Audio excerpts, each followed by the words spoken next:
آئی G Islamabad S S P operation اور S S P C T D کے خلاف میرے گھر میں ڈاکہ زنی کرنے 18 فروری کے صبح 1:30 بجے کے لگ بھگ 2 درجن مسلح نقابپوش سی ٹی ڈی اہلکاروں کے ساتھ میرے گھر میں زبردستی گھسنے، میرے گھر کے دروازے توڑنے، میرے 5 سال کے بچے بہرام کو نیند سے اٹھا کر اغوا کرنے کی دھمکی دینے، میرا لیپ ٹاپ اٹھانے اور میرے کک 60 سالہ شیر غازی کو اغوا کرنے کے حوالے سے میں نے ایف آئی آر کی درخواست دی تھی۔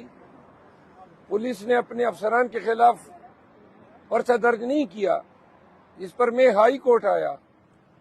آج ہائی کورٹ نے ویڈیو بھی ملاحظہ کی اس واردات کی۔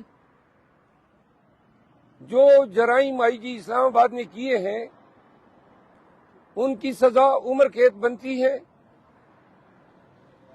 پاکستان کے شہریوں اور بالخصوص اسلام آباد کے فیڈ جیسے پوسٹ سیکٹر میں خود سپریم کورٹ کا وکیل ہوں، منتخب ایم این اے ہوں، لیکن جس دہشت گردانہ طریقے سے پولیس نے ارتکاب جرم کیا ہے، اس پہ عدالت نے بھی افسوس کا اظہار کیا اور حکم صادر کیا کہ اگر میرا کک آج واپس نہیں آتا ہے تو پھر پولیس کے اعلی حکام S S P C T D, S S P operation عدالت میں خود پیش ہوں گے، اور ساتھ ہی پرچہ نہ درج کرنے پر ایس ایچ او مارگلہ کو کل 10 بجے عدالت میں طلب کیا ہے۔ ایسے واقعات کی روک تھام ضروری ہے۔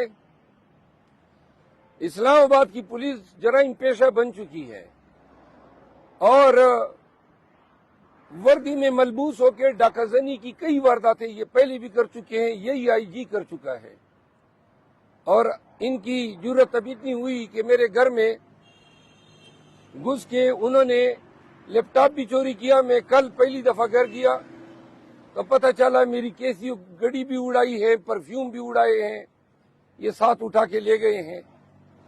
تو آج سے یہ کارروائی کل پہ چلی گئی ہے۔ آئی جی صاحب جو آپ کر رہے ہیں یہ جرائم ہے، آپ کے ماتحت ایس ایس پی آپریشن اور S S P C T D کو بھگتنا ہوگا۔ دوسرا، میں یہ واشگاف الفاظ میں اعلان کرتا ہوں کہ اگر میری ذات کو کچھ ہوا یا میں اسلام آباد سے اغوا ہوا تو اس کی ذمہ داری آئی جی اسلام آباد پر ہوگی، کیونکہ یہ واضح طور پر یہ اٹیمپٹ کر چکا ہے۔ میں اس معاملے کو نیشنل اسمبلی میں بھی اٹھاؤں گا، اس معاملے کو منطقی انجام تک پہنچاؤں گا۔ دوسرا، آج شہریار افریدی اور شاندانہ گلزار کے کیسز میں تمین عدالت کی کارروائی ہے۔ انشاءاللہ ان کیسز کی پیروی کے لیے بھی میں عدالت کی معاونت کروں گا، کیونکہ وہ کیسز میں نے دائر کیے تھے۔ رانا عامر شہزاد صاحب پی ٹی آئی کے 141 این اے سے کینڈیڈیٹ تھے سہیوال سے، 14,000 کی زیادہ ووٹوں سے وہ جیتے ہیں۔ وہی فارم 47 میں جیل سازی کر کے ان کو ہرانے کی کوشش کی گئی ہے۔ آج مقدمہ ہمارا فکس ہے، ہم توقع رکھتے ہیں کہ ان کے کیس میں بھی انصاف ہوگا۔ بلوچ صاحب بتائیے گا کہ رات کو دعا خیر ہوگی ہے پی ڈی ایم 2 کی، وہ کیسے سمجھتے ہیں کہ یہ ملک کیسے چلائیں گے پی ڈی ایم 2 آپ کے فارمولے کے مطابق؟ جس طرح انہوں نے پہلے چلایا 16 مہینے اور جو ابھی تک چلا رہے ہیں ان کے گماشتے کیئر ٹیکر بن کے، تو لہذا اگر جو نظر آ رہا ہے ساری جلد سازی نتائج میں ان چوروں کو لانے کے لیے کی گئی ہے، اور اگر یہ حکومت چلا سکتے ہیں یا ان میں اہلیت ہے تو 6 مہینوں میں واضح ہو جائے گا۔ لیکن ان کو اقتدار دینے سے قبل پاکستانیوں کو इंतहाई खौफनाक महंगाई से हमकनार भी किया जाएगा। 28 या 30 तारीख तक महंगाई जो है वो पूरी कौम को गिरफ्त में लेने जा रही है। मरवत साहब के बाद कल पार्लियामेंट गए आपका, क्योंकि पहली बार पार्लियामेंट का सफर है, इस हवाले से क्या कहें? मैं नेशनल असेंबली गया हूं तो मैंने पता किया कि वो काम कौन है, तो पता चला कि जो सेक्रेटरी है नेशनल असेंबली का, उसको 11वीं दफा जो है एक्सटेंशन दे के सेक्रेटरी की सीट पे बिठाया गया है। जो दूसरा सेक्रेटरी है जो एडमिनिस्ट्रेशन का है, उसको 7वीं दफा एक्सटेंशन दी जा रही है। तो मैंने कहा ये तो हमें जिधर ऐवान में लोगों ने भेजा है वहां पर पहले से ही स्पीकर नेशनल असेंबली जो है उनके बारे में इल्म हुआ कि उन्होंने इंतहाई नाजायज भर्तियां की हैं कौमी असेंबली में, तो लिहाजा सबसे पहले एहतसाब तो ये नेशनल असेंबली के सेक्रेटरी एडमन, और ये को 7वीं दफा एक्सटेंशन दी जा रही है।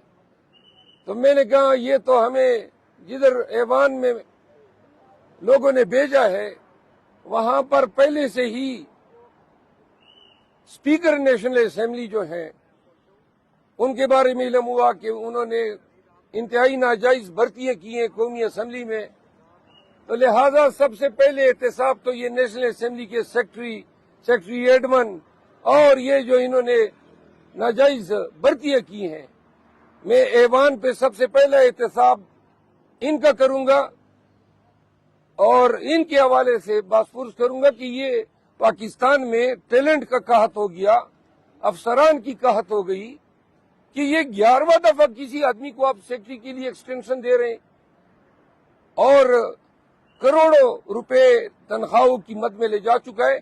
गवर्नमेंट ऑफ पाकिस्तान की डिक्लेयर्ड पॉलिसी है कि सिर्फ इंतहाई कंपेलिंग यानी मजबूरी की हालत में आप किसी शख्स को एक दफा कॉन्ट्रैक्ट पे एम्प्लॉय कर सकते हैं। री एक्सटेंशन पे कतगन है, इल्म नहीं हो रहा है कि ये 11वीं दफा इस सेक्रेटरी को किस तरह दिया गया।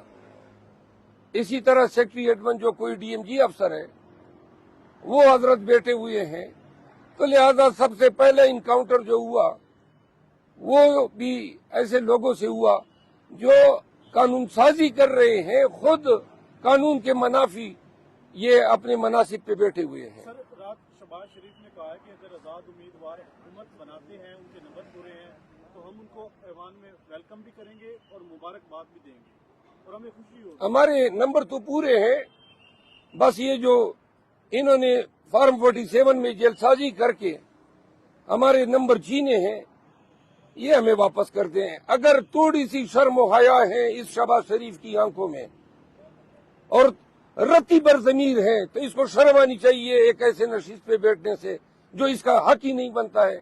इनको इल्म है नवाज शरीफ अपनी सीट लाहौर की हारा हुआ है, मरियम नवाज जो नॉमिनेट हो गई है वजीर आला पंजाब, वो अपनी सीट हारी हुई है। आवा बिगड़ा हुआ है। 80 नेशनल असेंबली की सीटें इन्होंने चोरी की है, और वो भी पहले फॉर्म 45 पुराने जमाने में या आज इस इलेक्शन से कबल फॉर्म 45 जो था वो टेम्पर हुआ करता था। अब इस दफा ये क्यों नहीं हुआ?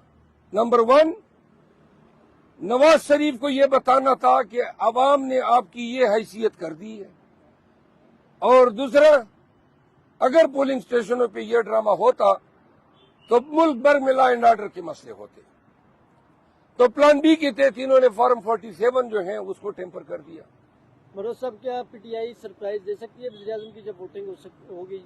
उमर अयूब साहब बन जाएंगे वज़ीर-ए-आज़म? मेरे इत्तेहाद के मुताबिक 21 लगभग हल्के कौमी असेंबली के वो इलेक्शन कमीशन और हाई कोर्ट से स्टे हो चुके हैं। अगर 50 के लगभग हल्के स्टे हो जाते हैं तो ये हुकूमत किस तरह बनाएंगे? इस तरह सूबाई असेंबली की उनकी सीटें स्टे होंगी तो रिजर्व उनकी कहां से आएंगी? लिहाजा उनका हुकूमत बनाने का जो हदफ है वो पूरा नहीं हो रहा है। मरवत साहब, बताइएगा कि IMF की तीसरी किस्त आ रही है, लेकिन तीसरी किस्त में उन्होंने शर्त रखी थी कि फ्री एंड फेयर इलेक्शन होंगे तो हम तीसरी किस्त देंगे।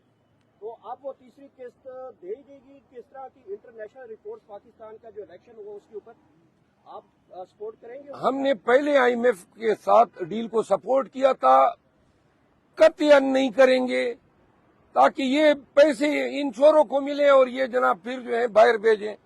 IMF की डील में free and fair transparent election शर्त थी और इलेक्शन का इन्होंने ये हाल कर दिया है। तो लिहाजा पाकिस्तान तहरीक इंसाफ पहले हमने कोऑपरेट किया था। इंशाल्लाह कोर कमेटी इस पे डिस्कस करेगी, खान साहब से हम इस पे बात करेंगे और एक क्लियर कट मौकफ के साथ आएंगे। अगर आप नहीं करेंगे तो खुदा ना खास्ता कि पाकिस्तान डिफॉल्ट करेगा तो नजरें तो या जो डायरेक्शन आएगी तो वो PTI की तरफ आएगी। देखिए, पाकिस्तान तहरीक इंसाफ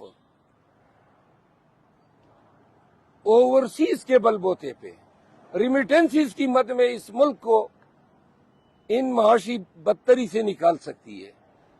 दूसरी बात, अगर ये शर्त है कि जी कौम डिफॉल्ट करेगा और डिफॉल्ट से बचाने के लिए PTI ने फिर कुर्बानी देनी है, हमारे लिए डिफॉल्ट से कबल और तमाम चीजों से अव्वल तर जो है वो रूल ऑफ लॉ है। जिस मुल्क में, जिस रियासत में कानून की हुक्मरानी न हो, वो अखलाकी तौर पर भी डिफॉल्ट कर चुका होता है, कानूनी तौर पर भी कर चुका होता है। अगर रूल ऑफ लॉ नहीं है, 10 दफा ये मुआशी तौर पर डिफॉल्ट कर जाए, लेकिन मुल्क को जरूरत है रूल ऑफ लॉ की। अगर रूल ऑफ लॉ कंप्रोमाइज होती है मुआशी डिफॉल्ट पे, हमारी तरजीह जो है रूल ऑफ लॉ होगी। बहुत शुक्रिया sir, thank you. Bilawal Bhutto कह रहे थे कि हमने बारहा आपसे रिक्वेस्ट की कि हम मिलकर हुकूमत बनाएंगे, तो किस वजह से? यही बात तो मैं कर रहा था कि पीपल पार्टी हमें बार बार कह रहे थे आए मिल के हुकूमत बनाते हैं। हम पाकिस्तानियों को बताना चाहते हैं हमारी कोई ख्वाहिश नहीं है ऐसे लोगों के साथ हुकूमत बनाने पे जो खुद मैंडेट चोरी कर चुके हैं। तो लिहाजा प्लीज जरा थोड़ी सी ये तवज्जो दें। बिलावल भुट्टो साहब पीपल पार्टी, MQM और नून के साथ जिन्होंने हमारा मैंडेट चोरी किया है, कतईन जो है हम हुकूमत साजी का हिस्सा नहीं बनेंगे। शुक्रिया।